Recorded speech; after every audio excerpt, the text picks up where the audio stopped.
Hi, thank you for tuning in once again. My name is Sean Klink with On the Brink with Klink Ministries. Today I want us to consider the topic, counting the cost. If you go with me to the book of Matthew, chapter 4, beginning on verse 18. And Jesus, walking by the Sea of Galilee, saw two brethren, Simon, called Peter, and Andrew, his brother, casting a net into the sea, for they were fishers. And he saith unto them, Follow me, and I will make you fishers of men. Now, these fishermen that were in the Sea of Galilee were disciples of John the Baptist. Peter's brother was. And so they were, they also worked full time as fishermen, as the text had said. So when Jesus walked up to them, what did they do? In verse 20 it says, And they straightway left their nets and followed him. So in other words, they dropped what they were doing and just followed Jesus. Pretty amazing story, isn't it? Now, what about these fishermen? I did a little looking into just, fishermen at that time, what was their status, or, their, in that society, how they looked upon, and so on and so forth. As you can probably guess, they were men that were accustomed to hardships and hazards. They were poor men. They didn't have a whole lot of things. The fisherman's trade, more than any other, is laborious and very dangerous. Fishermen must often be wet and cold. They must watch and wait and toil and be often in perils and dangerous situations in the water. And as we're going to discover later, those circumstances, those situations that they had to deal with every day would help them later on in their lives. And these fishermen were from the region of Galilee. They were considered like country folk. It's like, in the area in which you live, you may live in an urban area, and you might run into people who are from the country, or maybe you're from down south, and they talk a little differently than yourself, or maybe they have an accent that you can distinguish, and you might perceive them as being from the country, And so their language was a little bit different than the people in the other towns, and so they kind of stood out. They dressed differently, they carried themselves differently, and they spoke a little differently. But I got a question for you, if you would just consider a couple things. With this being said about these two individuals, where it says, when Jesus says, Follow me, and I will make you fishers of men. And they straightway left their nets and followed him. Who or what are you following in your life? In other words, what are your aspirations? Are you chasing after that mighty dollar? Maybe there's a pipe dream that you're chasing after. Or maybe you're playing the odds. Maybe, you think, if I play the lotto, I can become a millionaire. So I'm going to cash my check every week, and, the bills can wait. I'm going to buy these lottery tickets. I'm going to play the odds. I'm going to go to the dog track and so on. So I know sooner or later I got to win. The system can't always win. Well, whatever you're following or whatever you're doing with your life, with your time and your money and your resources, I want to talk about those two men who dropped their nets and followed him. As I mentioned before, they had been disciples of John the Baptist. John the Baptist was a forerunner for Christ. In the book of John, chapter 1, we'll read just a little bit about John the Baptist and what he had to say about Christ. And this is the record of John when the Jews sent priests and Levites from Jerusalem to ask him, "Who art thou?" And John confessed and denied not, but confessed, "I am not the Christ." And they asked him, "What then? Elijah?" And he saith, "I am not." "Art thou a prophet?" He answered, "No." Then said they unto him, "Who art thou? That we may give an answer to them that sent us. What sayest thou of thyself?" John said, "I am the voice of one crying in the wilderness, make straight the way of the Lord, as said the prophet." And they which were sent were of the Pharisees. Now let's stop there for a minute. And let's skip to verse 26 if we could. John answered them, just to speed this along, "I baptize with water, but there standeth one among you who ye know not. He it is who coming after me is preferred before me, whose shoes latchet I am not worthy to unloose." These things were done in Bethabara beyond Jordan, where John was baptizing. So John was the forerunner of Jesus Christ. He was being questioned by the religious leaders of just who he was, and John made it obviously clear that he was just unworthy to be put in the same category as Christ. But so just to sum that up real quickly, those two individuals who were fishermen, Peter and his brother, were his disciples, and they had understood somewhat of the coming Messiah. In fact, many of the Jews at that day were looking forward to the coming Messiah, who would liberate them from the Roman occupation.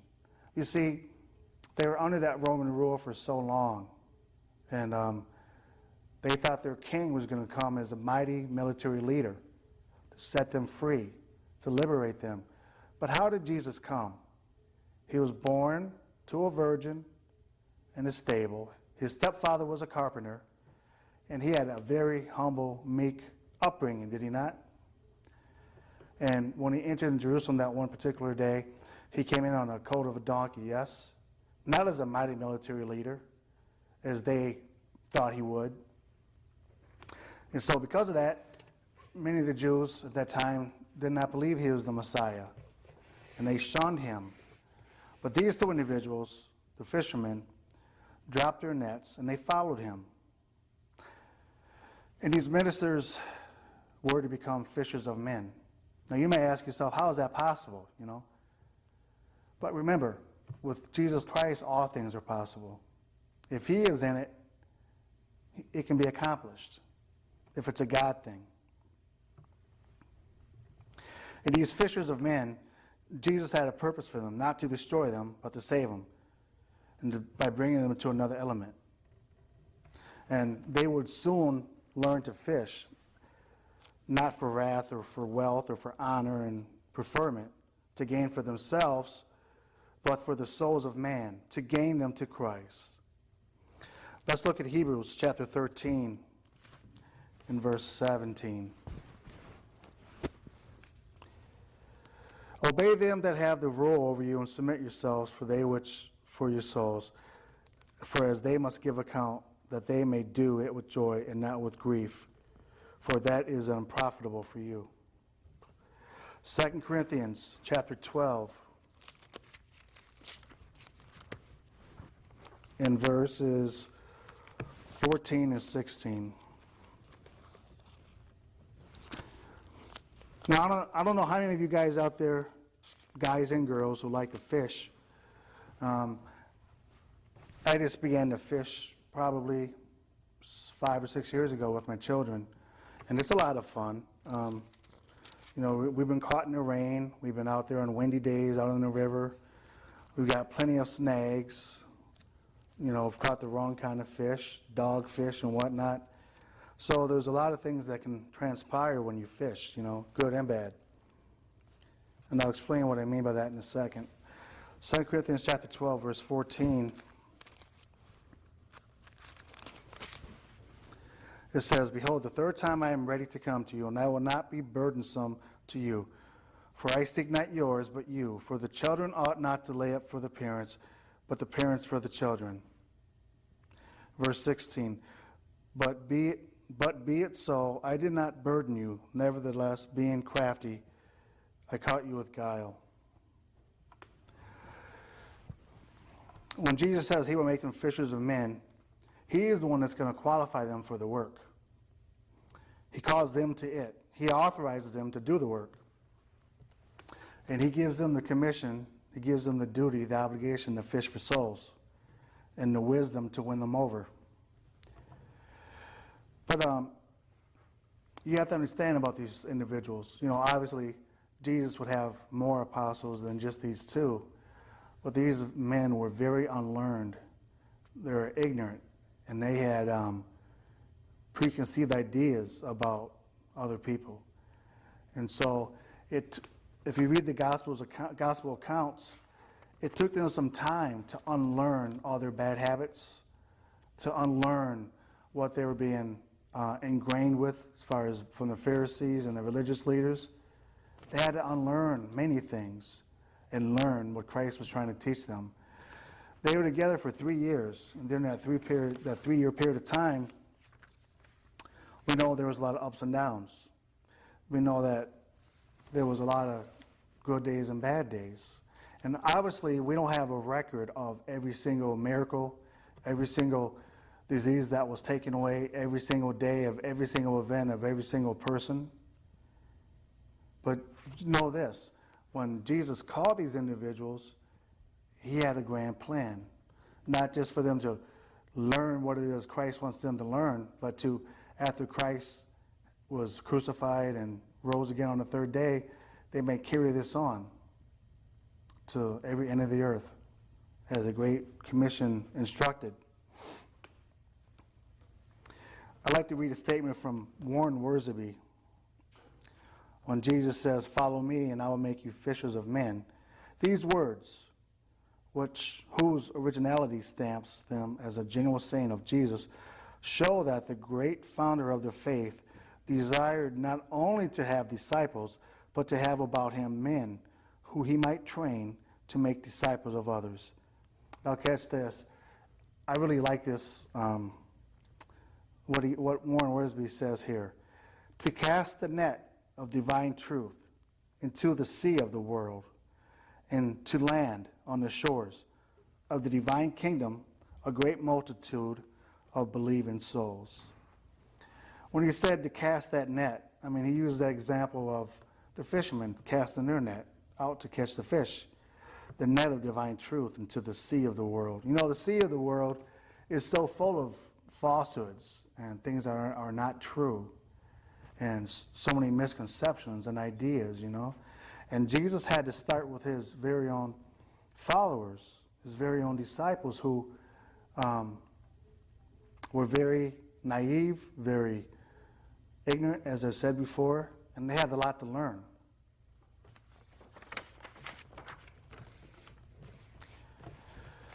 And going on with that, another excerpt from Warren Wiersbe about these ignorant men that I looked up.